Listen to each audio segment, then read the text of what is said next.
Guys இந்த paper பார்த்து எனக்கு எவ்வளோ கோவம் வந்துச்சு தெரியுமா? நேற்று 15ஆம் தேதி வெள்ளிக்கிழமை வந்த பேப்பரில் நான் உங்களுக்கு அட்டாச் பண்ணுறேன். மகளிர் உரிமை தொகை விரைவில் கிடைக்கும், அரசு ஊழியர்களுக்கு ஆகவழி பட்டியல் உயர்வு, விஜய் உத்தரவுன்னு போட்டிருக்காங்க.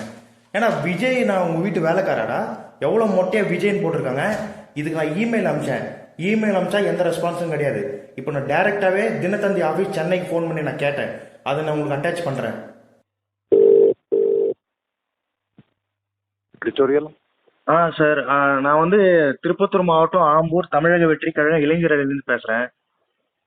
சொல்லுங்க. என் பேர் யதீஷ் சார்.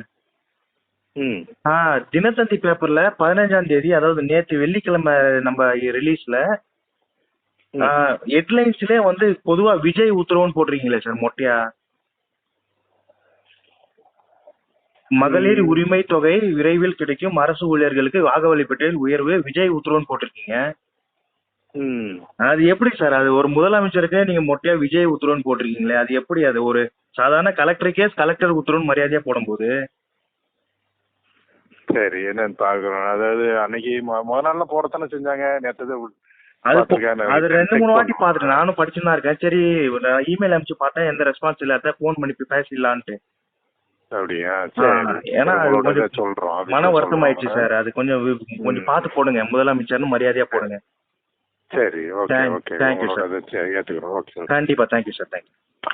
சாதாரண கலெக்டர் போஸ்டிங்ல இருக்கிறவங்களுக்கு கலெக்டர் ராமகிருஷ்ணன் உத்தரவு, இல்ல வந்து விஏஓல இருந்தா விஏஓ ராதாகிருஷ்ணன் உத்தரவு அப்படின்னு போடும்போது, விஜய் எவ்வளவு பெரிய, இன்னைக்கு தமிழ்நாடு அளவுல எவ்வளவு பெரிய மக்கள் ஆதரவு பெற்ற ஒரு மிகப்பெரிய அரசியல் தலைவர், முதலமைச்சர். இன்னைக்கு இதுவே முன்னாள் முதலமைச்சருக்கெல்லாம் இப்படி போடுவீங்களா? ஸ்டாலின் உத்தரவு போடுவீங்களா? முதல்வர் ஸ்டாலின் உத்தரவு எவ்வளவு தெளிவா போடுவீங்க. அதுவும் ஸ்டாலின் கூட இல்ல, முதல்வர் உத்தரவு போடுவீங்க. என் தலைவனை பார்த்தா மட்டும் உங்களுக்கு எப்படா தெரியுது? சரிங்களா, இந்த வாட்டி கரெக்டா போடுங்க. அவர் எடிட்டோரியலும் அவர் ஆபீசர் வந்து அவர் ஒத்துக்கினாரு. அவர் வந்து ரொம்ப ரூடா வந்தா மறுக்கல.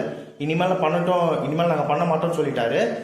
இருந்தாலும் இன்னொரு வாட்டி இந்த மாதிரி பேப்பர்ல வந்து இந்த மாதிரி மொட்டையா பேர் வந்துச்சுன்னா நான் பெரிய அளவுல நடவடிக்கை எடுப்பேன். இது நான் மிகப்பெரிய எச்சரிக்கை உங்களுக்கு. ஓகே.